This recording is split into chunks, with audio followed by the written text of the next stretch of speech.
آتا تو اسے ایسے ہی پاتا جیسے وہ جھیل تھی، شفاف پانی کی بل کھاتی جھیل۔ مقامی بچے یہاں پانی بھرنے آتے اور دوسری طرف موجود سیاحوں کی طرف کاغذ کی کشتیاں بنا کر پھینکتے، اور جب سیاح ان کشتیوں کو پانی سے اٹھاتے اور جھانچنے کے لیے دیکھتے تو اسی پل فضا ان معصوم بچوں کی ہنسی سے گونج اٹھتی۔ پیرس، روس، امریکہ اور ترکی کے سیاح یہاں مہینوں رہتے اور اپنے ہمسفر سے عہد و پیمان لیتے کہ جیسا شفاف یہ پانی ہے، جیسی پاک یہ سرزمین ہے، ہمارا رشتہ بھی تم ویسا رکھنا۔ اور جب وہ سالوں بعد لوٹتے تو اسی مقام پر ٹھہر کر کہتے، یاد ہے فینڈرا جھیل کے اسی مقام پر ہم نے عہد و پیمان لیا تھا؟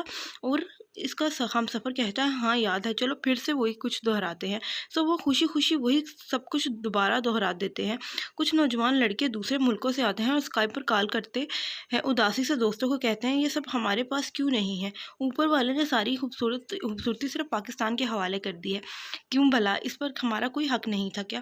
وہ جلتے ہوئے ہر مناظر کو کیمرے میں قید کرتے ہیں اور اپنے ملکوں کو روانہ ہو جاتے ہیں۔ اگر مجھ سے کوئی پوچھے کہ رتھی گلی لیک سے زیادہ کچھ اور خوبصورت ہے تو میں کہوں گی نہیں، مگر پینڈرا لیک جیسی جھیل پوری دنیا میں کہیں نہیں۔ آپ کو جھیلوں سے عشق ہے؟ فابیا اس کے عقب میں آ کھڑی ہوئی۔ ہاں، کیونکہ یہ ساکن جامعہ ہے، غم، راز، درد خود میں ہی سمو لیتی ہیں، کسی اجنبی احباب کی طرح۔ بہرام بغیر کسی تاثر کے کہنے لگا تو فابیا نے پوچھا، اور آپ یہاں اپنے غم بانٹنے آتے ہیں اور ان جھیلوں کے پاس اس لیے آپ نے ایونٹ کے لیے یہ علاقہ چنا تاکہ آپ کسی جھیل کے قریب ضرور رہیں؟ اس علاقے میں خوبصورت خاموشی ہے، ایسی خاموشی جو انسان کو سکون مہیا کرتی ہے۔ کیا اس تازہ پانی کو دیکھتے آپ کو کچھ محسوس نہیں ہوتا؟ بہرام نے ترنگے عکس کو اپنی آنکھوں میں سمو کر کہا، نہیں، مگر اس کی سطح پر پڑتا عکس مجھے بہت سے جذبوں سے روشناس کروا چکا ہے۔ فابیا اس بات پر گردن جھکا گئی۔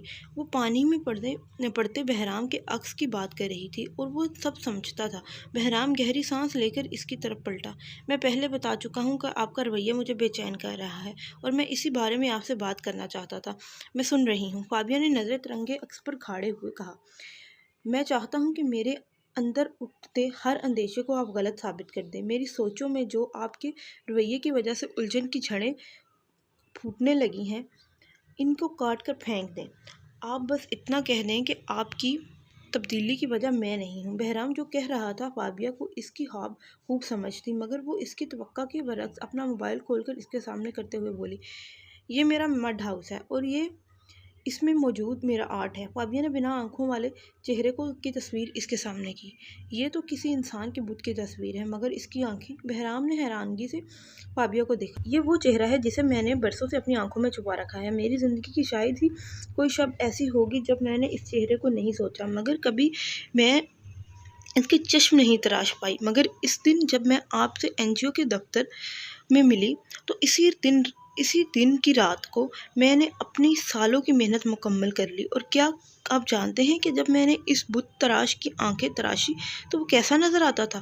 فابیا نے بہرام کی طرف دیکھ کر اگلی تصویر دکھاتے ہوئے موبائل اس کے ہاتھ میں تھما دیا۔ یہ تو امپاسبل، یہ کیسے ہو سکتا ہے؟ ایسا نہیں ہو سکتا، بہرام نے حیرت سے فون اس کے حوالے کرتے ہوئے کہا، اور اسی پل ترنگے پانی میں غم کی پہلی فوہار پڑی تو جھیل درد سے چیخ اٹھی۔ میں بھی اسی کیفیت کا شکار ہو رہی ہوں۔ اب مجھے آپ بتائیں کہ میں کیا کروں؟ آپ کے اس ایک بت نے مجھے بدل دیا ہے، میرا دل بدل دیا ہے۔ کیا یوں بھی دل بدلتے ہیں؟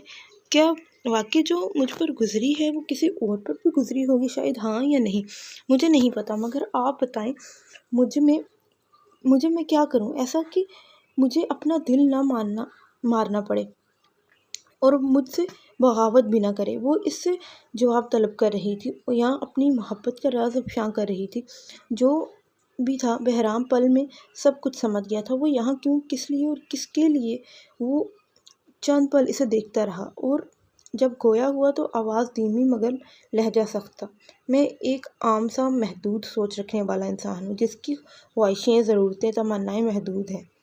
ایک ایسا انسان جسے نہیں پتا کل کیا ہوگا۔ میں صرف آج میں جیتا ہوں اور میرا آج کہتا ہے کہ مجھے ایک ایسی لڑکی کے ساتھ جو میرے معیار سے کافی اونچی ہے خواب نہیں دیکھنے چاہیے۔ میں ہمیشہ لبرلزم کے خلاف رہا ہوں۔ میں نے اپنی چھوٹی بہن کے سر سے کبھی دوپٹہ اترتے نہیں دیکھا، کبھی میں نے اسے آراستہ نہیں دیکھا۔ میں نے ان عورتوں کے بیچ زندگی گزاری ہے جو رزق چھوڑ سکتی ہیں مگر سر کی چادر نہیں، تو میں کیسے ایک ایسی لڑکی جس کے پور پور میں لبرلزم بھرا ہے اس کے دل کو راہ دکھا سکتا ہوں۔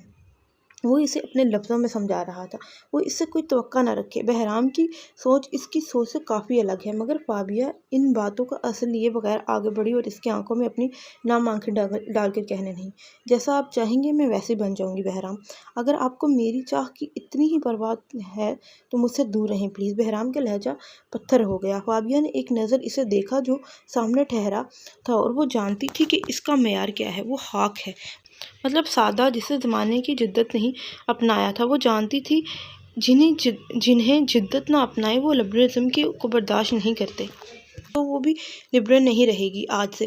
اس نے ایک جھٹکے سے ڈیزائنر کنگن اتارنے شروع کر دیے، سختی سے اتارنے کے باعث ہاتھ چھل گیا تھا، تو بہرام نے اسے دیکھ کر فوراً کہا، یہ کیا کر رہی ہیں آپ؟ وہ اسے اتنے شدید ردعمل سے روکنا چاہتا تھا مگر وہ رکی نہیں۔ اس نے اسی انداز میں ایئر رنگز نوچ ڈالے اور کندھے پر لٹکا دوپٹہ بے ہنگم انداز میں سر پر اوڑھ لیا۔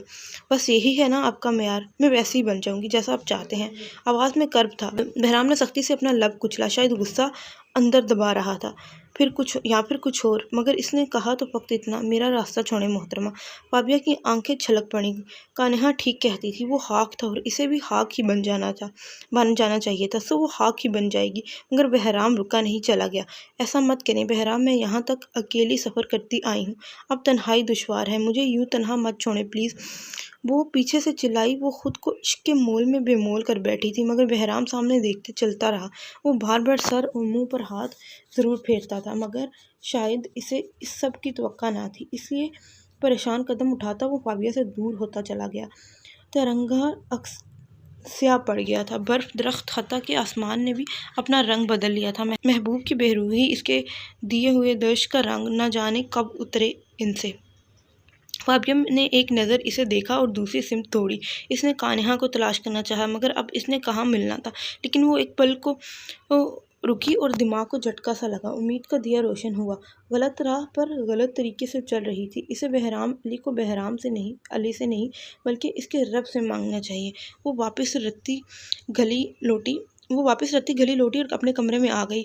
اسے آنا ہی پڑا، وہ باہر شغل کرتے ورکرز کے ساتھ ہنس کھیل نہیں سکتی تھی۔ اب وہ اندر دروازہ لاک کیے، سارا سامان اتل پتل کیے جائے نماز ڈھونڈ رہی تھی۔ وہ اپنی روم میٹ کو نماز پڑھتے دیکھ چکی تھی، سو جائے نماز ہی یہیں ہونا چاہیے تھے، وہ اسے مل ہی گئی۔ الماری کے نچلے خانے میں اس نے جائے نماز بچھائی اور سیدھا سجدے میں گر گئی۔ وہ مجاز سے ملی ہے، بے چینی حقیقت کو بیان کر رہی تھی، آنسو بہا رہی تھی، فقط آنسو۔ اس نے منہ سے ایک لفظ نہیں کہا، فقط روتی رہی، اور جب اس کی سجدہ گاہ تر ہو گئی اور دل کو قرار سا آ گیا تو اٹھ کر ہاتھ پھیلائے بیٹھ گئی۔ بس ایسے ہی وہ ہاتھ پھیلائے اپنے ہاتھوں کی لکیروں کو دیکھے گئی، شاید بہرام کے نام کی لکیر ڈھونڈتی رہی، اور جب وہ تھک گئی تو اس نے اپنے رب سے دعا مانگنے کے لیے لب کھولے۔